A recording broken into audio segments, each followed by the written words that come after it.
Hello, and welcome to the second edition of KIBS Quick Tips. This week, I'm going to be showing you how to edit a photo in Keynote. So, for this photo, I just want to get the block coding from this. I don't want any of the background. To do that, I need to first press the Format button, and then press Edit Mask. I can also do this by double tapping the picture, and this allows me to change what section of the photo I want to use.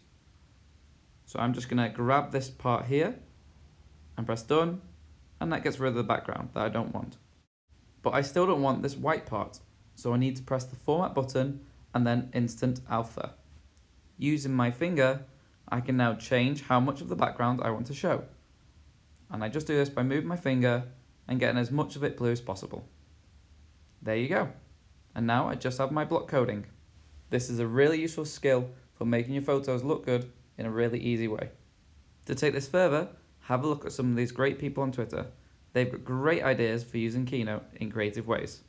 Thanks for listening, and I'll see you next time.